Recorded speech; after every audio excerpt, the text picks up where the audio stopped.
Welcome to this Caledon Castle Creative Masterclass on taking portraits with a phone or camera. In this video, I'm going to look at three important aspects of good portrait photography: lighting, framing, and telling a story. So let's start with lighting. The 17th century Dutch painter Rembrandt has inspired many photographers and filmmakers with his use of lighting. This is Rembrandt as a young man and as a mature artist. In both these paintings, which he painted, he used lighting from one side to create deep shadows, and in doing so to bring out the form of the face. By form, an artist is referring to the way the three-dimensional qualities are brought out.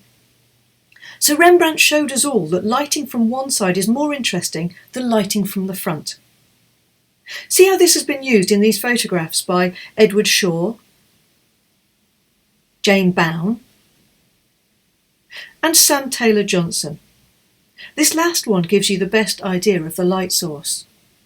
Many of the greatest portraits aren't taken in a fancy photography studio with lots of lights. They use the natural light available to us all, and one of the best light sources that we've got is actually a window to the side of the photographer.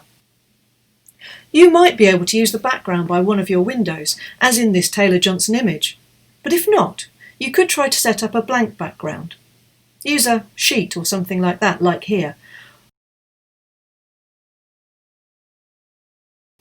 You could think about the colour and whether you want it to be light or dark. You might want to put your photograph into black and white, in which case the actual colour doesn't matter. But if you're going to do a colour photograph, you do have to think about what you're putting behind the person.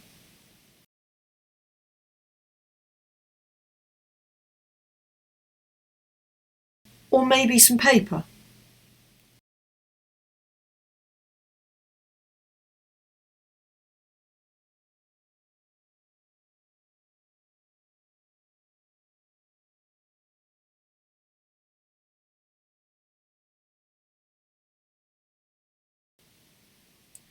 Then bring in your subject and work with the window to the side of you. The nearer your subject is to the window, the stronger the contrast between the light and the dark. But if you pull away from the window a bit more into the room, you'll have a softer fade from one side to the other. If one side is too dark, you could hold something light coloured on that side as a reflector, or ask your subject to do that for you if their hand isn't in the shot. Photographers have proper reflectors, but a piece of white paper or another white sheet or even just a white t-shirt would do the job for you. This is the sort of setup I used to take these photographs earlier this year, but you can see I got my subjects to turn more towards the window. The window was always to my side as the photographer. In these images by Richard Ansett, can you see where the light is coming from? While we look at this image, now is a good time to move on to framing. Can you see how everything included here is important, and nothing has been included that isn't important? If the photograph had been cropped any other way, it would not have given us what we need to see. The photographer Robert Capa famously said, "If your pictures aren't good enough, you're not close enough." A lot of people are too far away from their subject when they take a photograph, and they include a lot of distracting detail. On the other hand, when you're taking a portrait, you don't want to make your subject feel uncomfortable by getting too close to them. You need them to be able to relax. I'm going to show you some of the most well-known portraits taken by photographers. This is Afghan Girl by Steve McCurry. He took more than one photograph of this 12-year-old girl in a refugee camp, but the one that was used was the most striking. See how close in he's cropped the image, but also notice the lighting. Can you tell that it's coming from the right-hand side? This image, called Shell-Shocked US Marine, was taken by Don McCullin in the Vietnam War. The soldier had got to a point where he couldn't take any more. McCullin knelt down in front of the soldier and took 5 photographs, and the soldier didn't blink once. McCullin now sees this photograph as a silent protest of the futility of war, and it's certainly been used in an awful lot of publications. Again, see how close he was to his subject. There's nothing here to distract you from that face, except the things that tell you that he's a soldier in the middle of a war. And this third iconic image is called Migrant Mother and was taken by Dorothea Lange in 1936 during the Great Depression in America. The subject matter was Florence Owens Thompson. She was a migrant farm worker, but farms were suffering as mid-America was a dust bowl following a lack of rain. Again, Dorothea Lange took an awful lot of photographs on that day, but this is the one that became iconic. And that brings us to the third section, telling a story.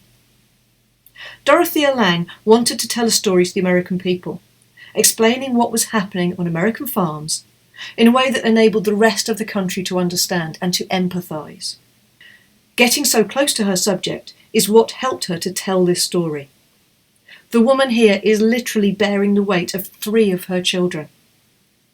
She's looking out into the distance as if she's wondering where new hope will come from. So, let's look at framing and telling a story together. These next images are all from Martin Parr's project called Black Country Stories. Can you see the distance that he's chosen to take each photograph from? And the detail that he's chosen to include around his subject matter that tells you the story.